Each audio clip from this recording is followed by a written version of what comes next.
¿Qué tal? Saludos, muy buenas noches, bienvenidos a Vía V. Es martes 1 de octubre. Jaime Miquel, muy buenas noches. Buenas noches. Analista electoral, autor de artículos que periódicamente aparecen publicados en La Voz de Galicia, en donde deposita un análisis certero, muy claro de lo que está pasando. ¿Qué está pasando? ¿Estamos ante un nuevo escenario de las relaciones entre los representantes y los representados? Sí.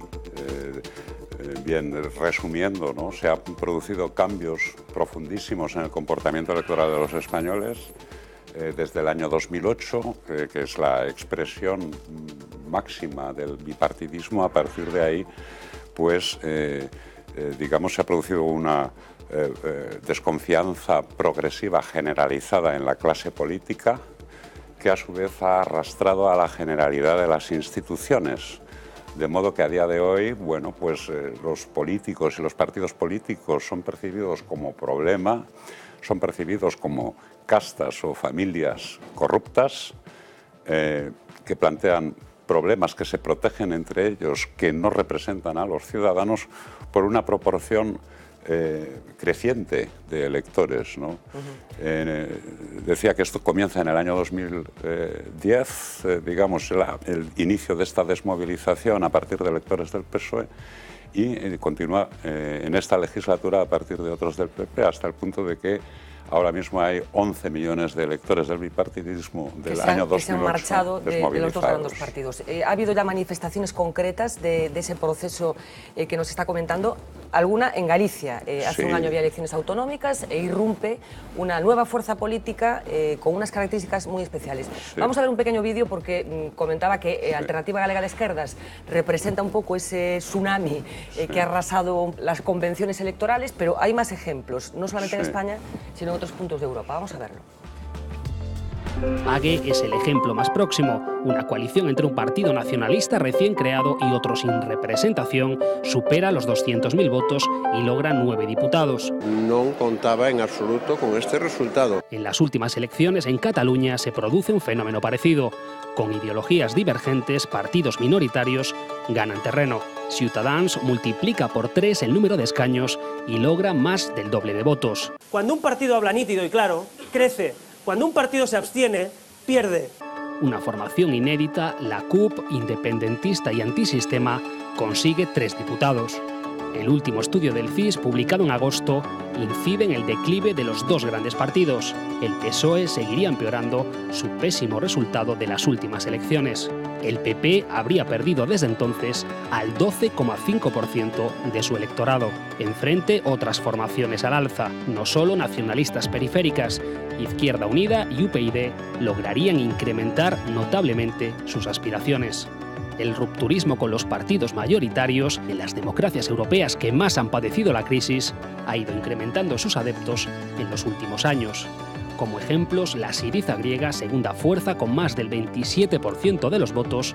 Un porcentaje de 27% no es posible solo con nuestra presencia, a través de nuestra presencia en los movimientos.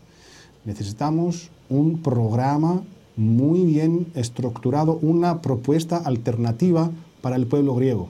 El movimiento 5 estrellas en Italia, que superó los 8,5 millones de sufragios, o lo ocurrido en Portugal.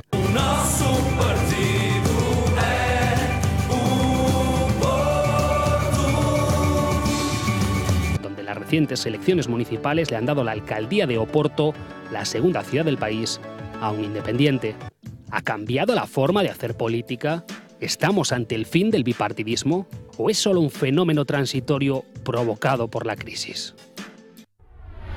Bueno, preguntas muy profundas que se plantean a raíz de todos estos movimientos, de estas manifestaciones. Hablábamos de esa irrupción en el Parlamento gallego de Alternativa Galega de Esquerdas, tercera fuerza por encima del Bloque Nacionalista Galego. Después de esas elecciones, usted dijo una cosa muy llamativa, que es que la victoria de Feijóo iba a ser la última alegría del Partido Popular. Sí.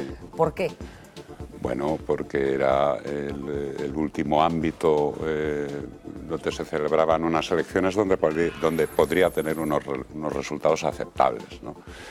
Sobre las elecciones gallegas yo no diré, bueno, fue Age quien entró en el Parlamento gallego, pero es Beiras el factor aglutinante de este voto, y es Anova. ¿Qué encuentra el ciudadano, el elector en Beiras? Encuentra un aliado. ¿Y qué resultado consigue? Un aliado para discutir al sistema cómo funciona, en definitiva, para tratar de establecer un orden nuevo, ¿no? ¿Y qué votos obtuvo? Bueno, pues Alternativa Galega de la Esquerda incorporó un electorado importantísimo de hasta 78.000 votos, electores procedentes del PSOE, es decir, no nacionalistas, y otros que estaban en la abstención. Es mitad más joven del censo, es gente muy crítica, muy preparada, es urbana, es internauta, etc. Pero ¿cómo se explica el liderazgo de un hombre nacido en el año 1936, súper simbólica la fecha de nacimiento, entre los jóvenes y esas clases que está retratando del siglo XXI? ¿Qué los vincula? Es el líder en este caso, ¿no? El personaje, pienso que es poderoso en términos de comunicación, pero además de planteamiento político. Pienso que además tuvo una trayectoria política suficiente, es decir, dejó la política habiendo conseguido pues, unos resultados aceptables y dedicándose a otras cosas, y en un momento de crisis absoluta de todo reaparece, reaparece y tiene credibilidad porque tiene sobre todo esa potencia, tiene ese empuje para tratar, insisto, de establecer un orden completamente nuevo. El marketing ganador es el del orden nuevo para las viejas formaciones políticas, y para lo que no es PSOE, PP, UPyD, Izquierda Unida, es decir, las formaciones que disputan la contienda del sistema, pero la contienda del sistema es de un número de electores progresivamente decreciente, ¿no? Hablábamos de la coincidencia de estos fenómenos electorales con la crisis económica y lo planteábamos la pregunta en el vídeo. ¿Es un fenómeno coyuntural o realmente estamos hablando de un nuevo modelo? Es la unificación de la política económica marcada por la Unión Europea, la que hace que en el sur de Europa, donde no tenemos sociedad civil, ¿no? Veamos cómo la sociedad alemana interpreta un pacto entre socialdemócratas y conservadores, y cómo bueno, la sociedad española, que demanda esta misma posición o este mismo acercamiento de los dos para resolver los problemas, aquí es imposible, ¿no? Es imposible por la naturaleza de la clase política. Después de 36 años de democracia, ¿no? Y sobre todo después de perder elecciones y de no dimitir, que es lo que hay que hacer cuando se pierden 4.300.000 votos Rubalcaba o 600.000 votos Carmen Chacón, etc.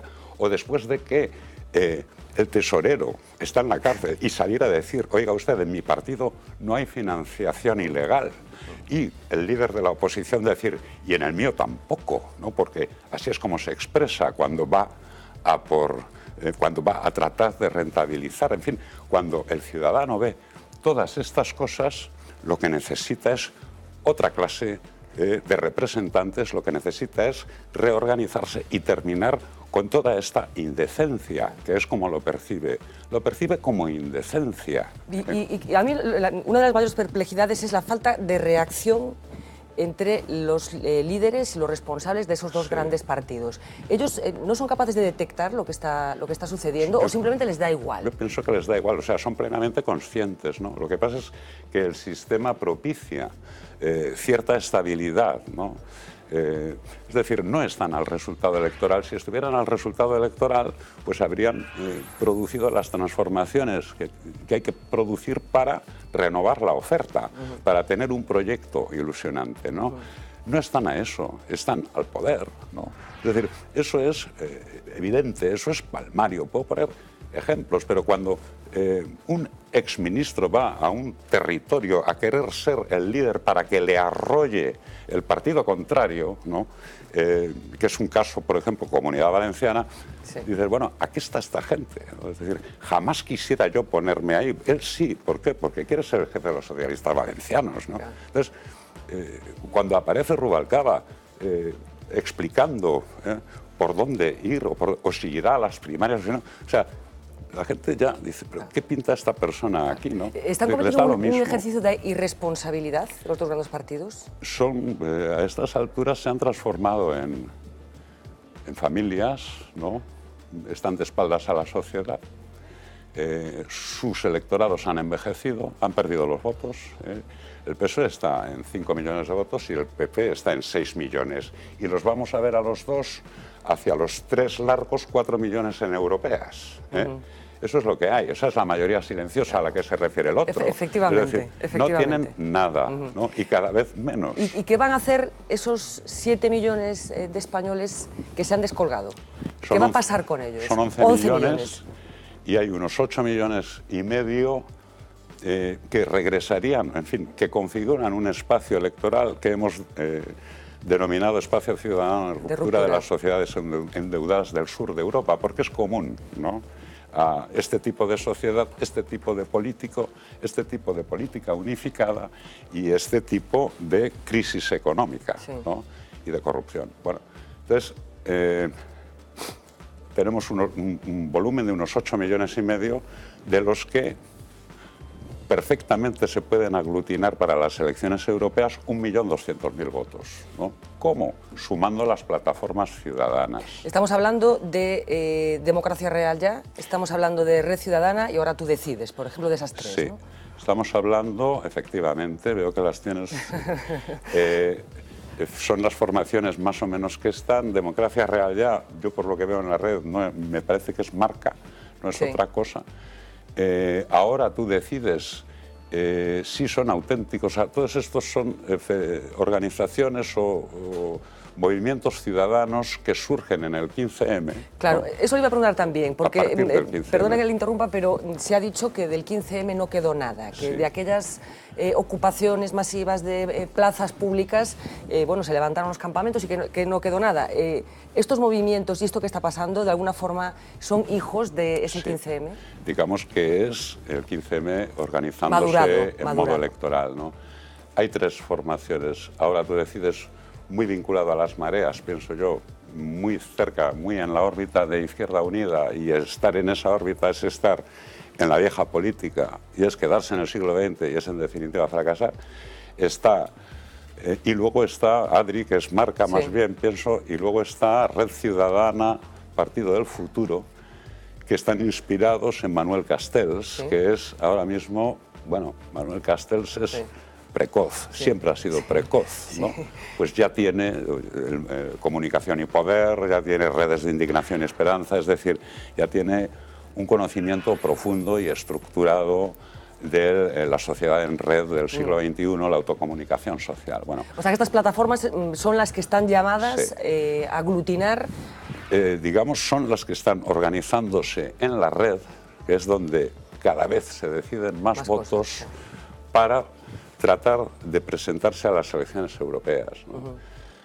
Mi impresión es que el conocimiento, quien lo tiene es Red Ciudadana, Partido del Futuro, son investigadores de un grupo de Manuel Castells, mezclados con activistas del 15M, y realmente dominan la red, es decir, sorprenden, ¿no?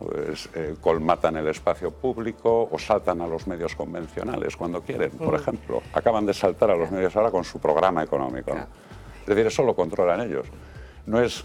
Ellos marcan los tiempos. Marcan los tiempos, sí. ¿Qué papel va a jugar la juventud en lo que está por venir? Porque en estos momentos da la sensación de que están siendo simplemente víctimas de un no futuro. Probablemente por vez primera en muchísimas generaciones no les estamos ofreciendo nada más que la puerta de salida. ¿Qué papel están llamados a jugar los jóvenes? El futuro, la definición del futuro de este país. O sea, son 11,5 millones de electores, los de 18 a 39 años. Es el 34% del censo. Estos tenían un año en el año 1975, ¿no? Franco está donde Napoleón para ellos. Se explican en los 36 años de democracia, ¿no?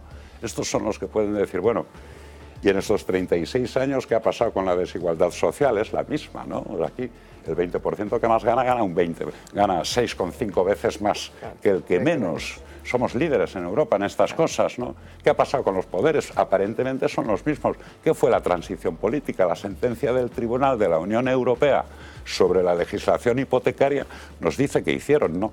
Nos enteramos también ahora que se amnistió el franquismo. De eso nos hemos enterado recientemente, ¿no? Pero es que además resulta que os lo habéis gastado, tíos. O sea, estamos sin futuro y las expectativas es que no vamos a tener empleo hasta el 2020, es decir, jamás tendremos pensión, ¿no? No vamos a trabajar nosotros. ¿Qué van a hacer? Están en la abstención. El perfil más joven ahora electoral es el abstencionista, porque está lleno de jóvenes. La demanda existe. Quieren establecer un orden completamente nuevo, ¿no? Y desde luego que vamos a un orden completamente nuevo, ¿no? Y en ese orden nuevo, ¿qué papel va a jugar la ideología? Los que venimos del siglo XX teníamos la cabeza estructurada y, por supuesto, antes de que cayera el muro de Berlín, muchísimo más entre derecha e izquierda. Sí. ¿Qué papel va a jugar la ideología a partir de ahora? Derecha e izquierda funciona perfectamente en las sociedades elaboradas que son dueñas de su destino y se diferencian en matices, ¿no? La derecha y la izquierda de nuestro país está absolutamente lastrada por el siglo XX, por la guerra civil, por todas aquellas historias, ¿no? Y digamos que el pensamiento político del siglo XX impregna a esas viejas organizaciones y les impide en fin, situarse ante el siglo XXI. La simple utilización de las nuevas tecnologías que hacen estas organizaciones nos dice cómo funcionan. Están al servicio de sus ideas y de sus campañas convencionales. Es decir, han perdido absolutamente el poder explicativo y el futuro de la sociedad. En ese panorama, ¿quién lo tiene peor? ¿Quién lo tiene peor? ¿La derecha, entendiendo la derecha por el Partido Popular, o la socialdemocracia? Hablábamos antes de Alemania, esa posibilidad de Groß-Koalition que parece que puede otra vez vincular a Angela Merkel con los socialdemócratas. ¿Ese posible pacto va a arrebatar definitivamente el discurso al Partido Socialista aquí? El Partido Socialista tarde o temprano entenderá que su contienda es por el centro, por el elector central sumiso al euro, aquel que es temeroso de no participar de la zona o de ser la mitad de rico de lo que es por no estar dentro del euro. Es decir, el elector sumiso al euro es al que se tiene que dirigir el PSOE. El fiel seguidor de Maastricht, ¿no? Si sigue haciendo gestos o si sigue haciendo oposiciones o poniendo zancadillas, pues mire, hay encuestas que nos dicen que el 80% de los españoles, de los entrevistados, querrían un acuerdo entre los dos grandes partidos, ¿no? Bueno, porque no hacen caso a la gente. Es que no hacen caso a la gente ni para esto, ¿no? Es decir, ¿por qué una sociedad que dice, oye, habrá que sumar social de los alemanes, ¿no? Dicen, hágase, ¿no? Y pasada la legislatura, esos electorados siguen cada uno, pues, en fin, con sus diferencias, con sus matices, ¿no? Y han hecho lo que han creído conveniente para el país, que era en ese momento sumar. Bueno, esto aquí la gente lo pide. Es decir, si estamos en la crisis más absoluta, ¿no? ¿Por qué no hay entre esos gestores del euro, ojo, que es una parte del mercado, la otra parte es otra contienda ya, ¿por qué no lo hacen, ¿no? Vamos a hacer una pequeña conexión con nuestra compañera Marina Quevegato para que nos haga un pequeño recordatorio de cómo han ido evolucionando los apoyos electorales a los diferentes partidos en la todavía joven democracia española. Marina Quevegato, cuéntanos, ¿qué ha pasado en Galicia en los últimos años? Pues Fernanda, exactamente, vamos a empezar por Galicia porque en las primeras elecciones gallegas destacan tres partidos. Son ellos Alianza Popular, Unión de Centro Democrático y también el PSOE, aunque también consiguen representación parlamentaria el Bloque Nacionalista Galego, Esquerda Galega y el Partido Comunista Galego. En número de apoyos, en la historia de Galicia el PP siempre ha sido el partido más votado, aunque hasta las elecciones de 1989 PP y PSOE subieron de forma constante y gradual. Hay que hablar también de de Coalición Galega, que en el 85 consiguió 11 escaños y en el 89 bajó a 2. Lo mismo le pasó a Esquerda Galega, los dos con 2 escaños, y ninguna de las dos fuerzas volvieron a tener representación parlamentaria en nuestra comunidad. En las elecciones de 1993 se marca un punto de inflexión. Ese año el Partido Popular consiguió una mayoría absoluta con el 52% de los votos. El PSOE baja a los 19 escaños y el bloque inicia su ascenso. En el año 97 se consolidan las tendencias, mayoría absoluta del PP, y el BNG supera en votos al PSDG de Abel Caballero. El PSOE empieza a repuntar en las elecciones del 2001, pero es en el 2005 cuando se da un cambio político en Galicia. PSOE y BNG se juntan para gobernar en coalición, un gobierno que solo dura una legislatura hasta que Alberto Núñez Feijóo consigue la mayoría absoluta. En las últimas elecciones, las del año pasado, PSOE y BNG consolidan la tendencia a la baja, pero surge, como decíais vosotros, una nueva fuerza política, AGE, que irrumpe en el Parlamento como tercera fuerza. Fernanda. Enseguida volvemos contigo, Marina, para que nos hagas una radiografía también de lo que ha pasado en el conjunto del Estado, pero para detenernos un poco en Galicia. ¿Qué pasa con el nacionalismo en Galicia? ¿Dónde está representado y cómo hay que interpretar, bueno, pues esos problemas sistemáticos que en los últimos años tiene el Bloque Nacionalista Galego? El nacionalismo galego es una realidad del 20% del censo electoral. Es decir, es una realidad muy importante en Galicia, ¿no? Después de Cataluña, en fin, País Vasco, Cataluña, la otra comunidad donde hay un nacionalismo patente, presente, importante, es Galicia, ¿no? El Bloque Nacionalista Galego, en fin, no vamos a entrar, se puede decir algo muy general, ¿no? Esquerra Republicana ha pasado por horas muy bajas, ¿no? Es decir, ¿qué pasa con Esquerra? Bueno, y luego, pues Esquerra ha vuelto a... Es decir, o sea, el bloque siempre va a estar ahí. Digamos que hay una Galicia rural, hay una Galicia, digamos, más de las comarcas, más donde hay un nacionalismo más histórico que podría ser el del Bloque Nacionalista Galego y que siempre va a estar ahí, ¿no?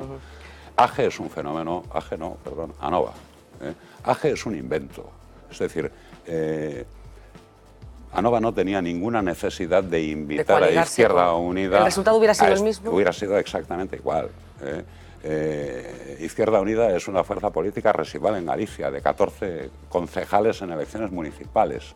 Esa es la realidad. O sea, ANOVA ha habilitado a Izquierda Unida en función de ¿qué? Pues de esa promoción extra que ha venido haciendo de Izquierda Unida a los medios madrileños, los medios estatales, ¿no? Poniéndola en el 16%, 17%, que no ha estado nunca. Sí, estamos hablando en concreto de una empresa demoscópica, Metroscopia, vamos a decirlo. Bueno, de la encuesta más influyente que existe en el país, que es en España, que es la que publica ¿Qué fue lo aquel que hizo, medio. Señor Miquel? ¿Qué hizo? Cambiar la serie de datos. O sea, estaba llevando a callar a Izquierda Unida en el 16,6% de los votos, con una estimación absolutamente errónea, 3.100.000 votos con el 52%, y de repente en septiembre nos la pone en el 11%, votando 10 puntos más en 2,5 millones. O sea, bajan a la realidad, digamos. Bajan a la realidad con Izquierda Unida. Entonces, todo esto quizá en Galicia impresiona. No hay nada con Izquierda Unida. Eso es vieja izquierda del siglo XX, es el Partido Comunista, que no se ha enterado que el Partido Vanguardia ha pasado a la historia.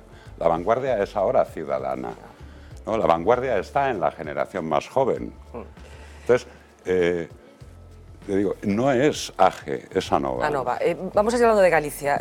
Hablábamos del fenómeno de AGE, del fenómeno Beiras, de lo que puede pasar con el bloque, pero me interesa detenerme un momento en el actual presidente de la Xunta, en Alberto Núñez Feijóo, un líder político para algunos llamado a otras responsabilidades de nivel estatal. ¿Qué tipo de líder político es Feijóo? Hombre... Desde el punto de vista técnico. Desde el punto de vista técnico ha resuelto muy bien sus compromisos electorales. Aparte de accidentes que haya podido tener o de todas aquellas otras, ¿no? Pienso que como líder político de ese, en fin, era el delfín, es decir, hasta esas fotografías, ¿no? pienso que sí, que el papel lo hace. El papel para lo que hay que hacer en el Partido Popular lo cumple perfectamente. Lo borda.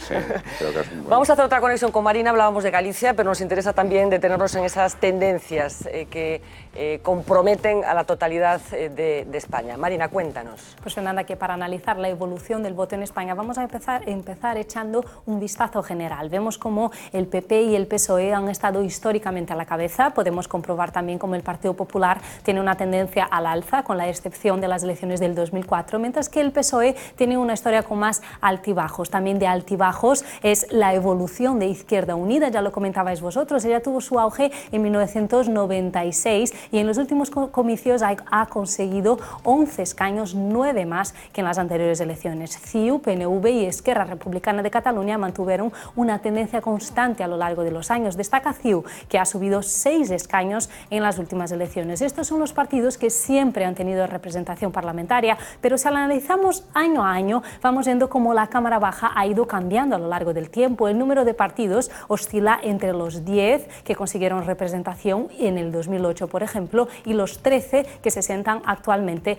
en la Cámara. Si hablamos de otros partidos, es decir, de los que no son ni el PP ni el PSOE, vemos la evolución de las otras vías. Hay que remontar al año 1989 para superar los resultados de las últimas elecciones, y en los comicios del 2011, además de conseguir asiento en el Congreso 13 partidos, la suma de los escaños de los que no representan las fuerzas mayoritarias fue, Fernanda, de 54 escaños. Bueno, la evolución de esos apoyos de cada uno de los partidos, ¿qué va a ser de UPyD? ¿Qué papel está llamado a jugar UPyD? UPyD es un partido asimétrico que existe en aquellas comunidades autónomas donde no hay nacionalistas. Por ejemplo, UPyD tiene un diputado en el País Vasco, pero es producto de una ley electoral absurda. Se consigue con 5.500 votos. No tiene presencia. No tiene presencia en Cataluña, no tiene presencia en Galicia, tampoco en Canarias, tampoco en Baleares, donde también hay... es un partido cuyos planteamientos no son convivibles, donde hay fuerzas políticas nacionalistas que ya han condicionado otros planteamientos que tiene el PP, que no es nacionalista, etc. Entonces, se han llegado a unos, digamos, acercamientos, ¿no?, para lo que es convivir, ¿no?, puesto que hay posiciones encontradas respecto a lo que es la identidad nacional, a los que hace caso omiso UPyD. Bueno, si tú haces caso omiso a esto, tienes partido en media España. Por lo tanto, su recorrido es en las provincias castellanas, o sea, más Madrid, las dos Castillas, en otras comunidades como la valenciana, como Murcia. Con poco sentimiento de identidad, digamos. Bueno, con sentimiento no territorial. No territorial. Con sentimiento, llamemos, español. Sí, ¿no? Sí. Entonces, ahí sí, es decir, UPyD puedes llegar a ser segunda fuerza política en Madrid. Promediar el 10% en España es estar en el 18-19% en Madrid, en ese partido. Pero tiene, por lo tanto, un recorrido, podría estar ahora perfectamente en 1.900.000 votos con 22 escaños, UPyD, pero digamos que esa es su limitación. Bueno, veamos un poco de forma somera el recorrido histórico de esos apoyos electorales. ¿Qué pronostica que va a pasar en las próximas elecciones generales? ¿Generales? Sí. Sí, están las cosas muy claras, mucho más de lo que parece, ¿no?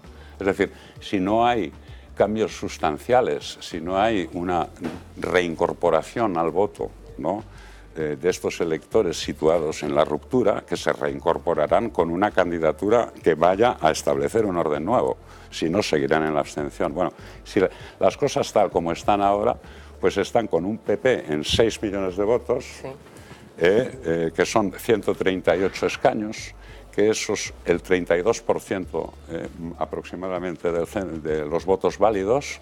Tenemos al PSOE hacia los 5 millones de votos con 102 escaños, y luego tenemos Izquierda Unida con 2,5 millones, 35 escaños, y UPyD con 2,22 millones. ¿Van a seguir bajando PP y PSOE?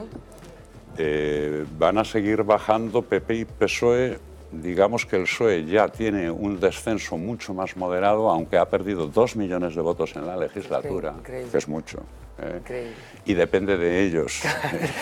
Por aquí van mal, ¿no? Hasta donde quieran llegar, ¿no? Es decir, si los recambios son de las familias, en fin, si es lo que hay, pues ellos mismos, o sea, así pueden llegar hasta el elector sabe mucho más de política de lo que se creen los responsables políticos, ¿no? Entonces, ¿de qué hablábamos? ¿De qué puede pasar en las próximas elecciones generales? Sí, el escenario es de fragmentación absoluta. Por ejemplo, desde luego no mayoría absoluta. No, pero por ejemplo, Baleares, el escaño de Baleares, del Compromís per Baleares, se quedó en puertas, ese ya está dentro. O Revilla, el PRC. Sí. El PRC, con los resultados del 2011, ahora tiene escaño. Es decir, de momento ya saltan muchos escaños que estuvieron cerca porque ellos han bajado, ¿no? Porque PSOE y PP han perdido los votos. Entonces, por ejemplo, Ciutadans tendrá 2 por Barcelona. Nadie habla de Ciutadans. Ciutadans está ya dentro del Parlamento español.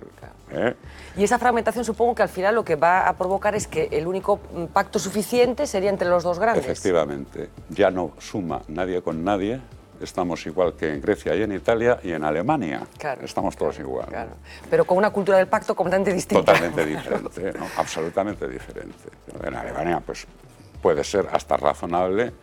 En España ese pacto se tendrá que producir como se produjo en Italia y se produjo en Grecia, porque la función de estos partidos es gestionar los compromisos eurocomunitarios, es decir, si se piensan que están para otra cosa, pues entonces sí que están equivocados del todo, ¿no?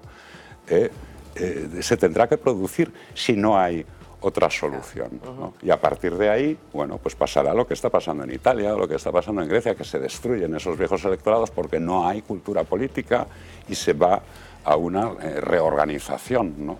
¿Qué va a pasar con Cataluña, señor Miquel? Lo de Cataluña, yo creo que la premisa, lo que aquí nadie ha dicho aún y lo que hay que decir es que Cataluña no va a salir de la zona euro, que en términos de sistema, ¿no? España es la cuarta economía del euro y eso hace que esté en el centro del negocio financiero mundial, y aquí nadie regala nada. Cataluña está llena de catalanes pagando letras, pagando intereses, ¿no? En euro, pero está también llena de empresas pagando letras y llena de administraciones públicas pagando letras. Luego la premisa, del euro no se sale. Entonces, si del euro no se sale, usted, español, me arregla el problema, se echa un vistazo a cómo lo ha hecho el inglés, o, oiga, lo hace con botijo, pero me lo arregla.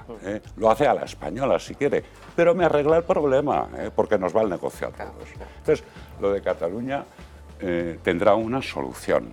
Tendrá una solución, quizá yendo primero por una vía ilegal para llegar a una situación imposible.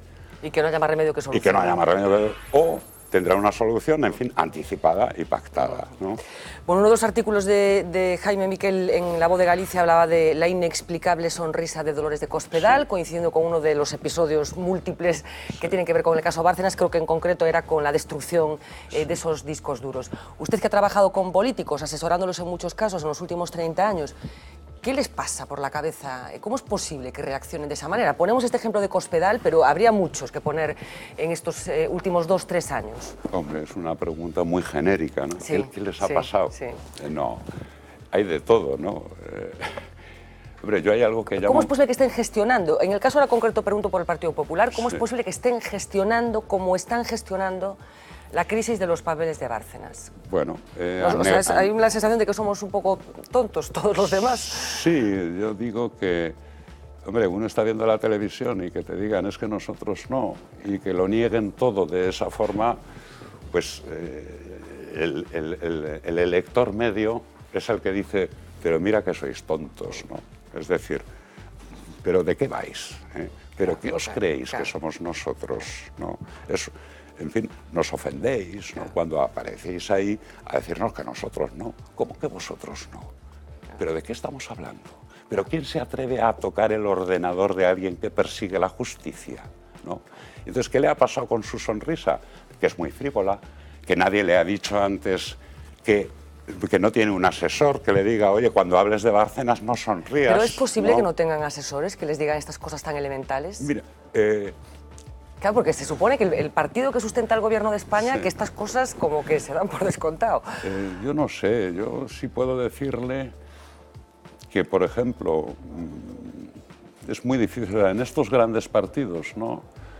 Cuando las cosas van mal, ¿no? Y el asesor dice, por ahí van ustedes mal, bueno, pues ese asesor desaparece, ¿no?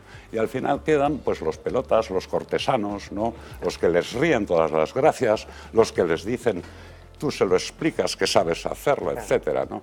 Y no les dicen, oye, ni se te ocurra aparecer hablando a la gente con esa sonrisa que te gastas con tanta frecuencia, ¿no? Es más, yo me fijo y creo que últimamente la utiliza menos, ¿no? Alguien le dio de decir que convenía reírse un poquito menos. Sí, decía que está. Quería compartir con usted unas imágenes que se han convertido en moneda de uso corriente en el Parlamento gallego, que probablemente podríamos trasladarlo a otras cámaras legislativas y que tiene que ver con esa confrontación permanente, he de decir, entre dos grupos, básicamente, el Partido Popular y los diputados de Alternativa Galega de Esquerdas, con Xosé Manuel Beiras a la cabeza. Vamos a ver un pequeñito resumen de estos últimos meses.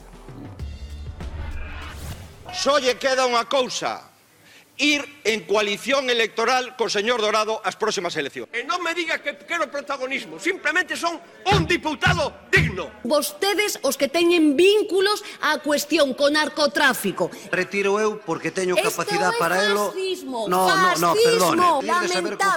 Lamentables. Men sana incorpore sano, e eu teño a miña dúda de que vostedes ten plenas facultades.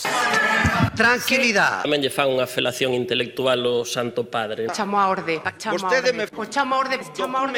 a orde. Señor Beiras, chamo a orde.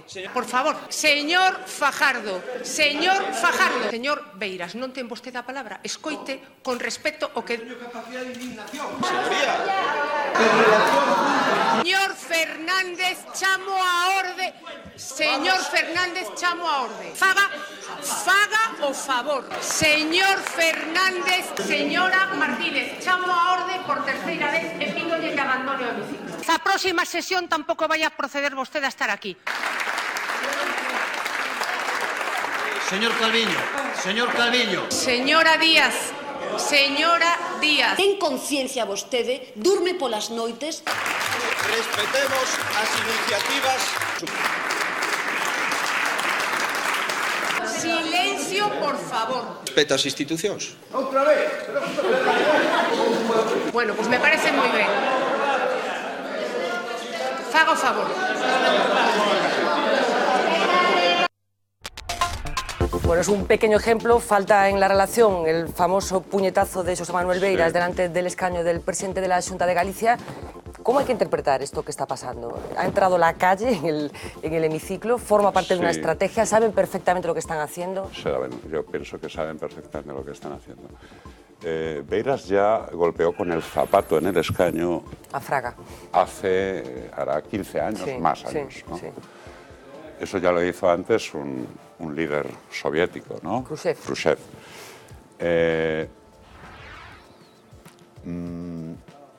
Saben perfectamente lo que están haciendo. Son diputados rebeldes, son aliados del pueblo en las instituciones. Y lo que hacen es acciones de impacto que generan sobre todo YouTubes.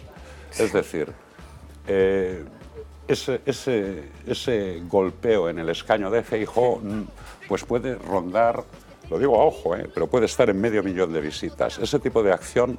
No hay campaña publicitaria que lo mejore. Que lo mejore, efectivamente. Y además se dirige al público objetivo.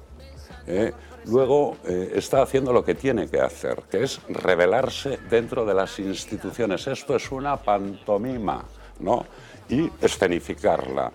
Necesitamos políticos nuevos, necesitamos un orden nuevo y lo escenifica. Entonces es eficaz. Hay más casos. En el Parlamento español está Joan Baldoví, que utiliza camisetas e incluso hizo, pues, en fin, alguna acción tipo striptease, que hace también acciones. Bueno, en la Comunidad Valenciana es Mónica Oltra, que es una mujer poderosa también en los medios, y digamos que, bueno, CUP es el mismo perfil, ¿no? La pregunta es si estos movimientos después, se pregunta mucha gente, si además de este, entre comillas, espectáculo que nos están proporcionando para llamar la atención sobre determinados comportamientos, hay un programa de gobierno. ¿Estarían en condiciones de gestionar la economía, por ejemplo? Sin duda, sobre todo Beiras. Beiras fue nominado a Premio Nobel de Economía, eso no lo sabe usted. No, no lo sabía. Bueno, Beiras es economista, ¿no? Sí. O sea, Beiras tiene programa económico, cuadro macro sin pagar la deuda, por ejemplo, ¿no? Sí. Porque el programa económico es, primero, la deuda no se paga en tanto no esté auditada porque no es legítima. Es decir, claro que tienen programa económico, ¿no? Y capacidad para gestionar, ¿qué? La ruptura y el orden nuevo. Completamente nuevo, ¿no? Bueno, estaríamos hablando con usted mucho rato, pero tenemos que ir acabando. Una última pregunta. ¿Estamos ante un proceso revolucionario, ante un proceso constituyente? Sí, las dos cosas. Estamos ya inmersos en una revolución ciudadana en red en el sur de Europa, ya estamos en ella, que tiene que ver con el empobrecimiento de las personas, con la desigualdad social, con la corrupción y con la crisis económica. Pero en esa revolución ya estamos. O sea, las instituciones, las estructuras que canalizan las voluntades populares no son suficientes, están desbordadas, no sirven, no tienen prestigio. Esto está pasando en Italia, está pasando en Grecia, está pasando en Portugal y está pasando en España, en todo el sur endeudado. Eso era una pregunta y la otra... Nuevo proceso constituyente también. Y nuevo proceso constituyente es inevitable. Claro. Es inevitable en tanto que ya el consenso autonómico está quebrado, ya no hay modelo territorial, ¿no? Y a partir de ahí habrá que arbitrar soluciones, insisto, porque no somos soberanos, porque la soberanía se perdió en función de esa Unión Europea que finalmente tampoco fue un proyecto político, sino que es un simple negocio financiero. Una época apasionante en cualquier caso, dolorosa para muchísima gente, pero muy interesante para ser analizada. De verdad, un auténtico placer. Seguiremos leyendo con muchísimo interés esos análisis que periódicamente publica La Voz de Galicia y muchísimas gracias por acompañarnos esta noche. Gracias a usted. Nos vamos a hacer una pequeñita pausa. A la vuelta hablaremos de las últimas novedades que tienen que ver con el caso Asunta, pero hablaremos también de cosas que tienen que ver con la economía. Por una parte, las pensiones, esas mentiras, medias verdades del gobierno que insiste en decir que los pensionistas van a ganar más cuando en la práctica no va a ser así, y también ese nuevo copago sanitario que hoy se instauró en los hospitales españoles. A la vuelta de publicidad. En Estados Unidos fue así. Much of the United States government will be forced to shut down. En España, ¿cómo sería?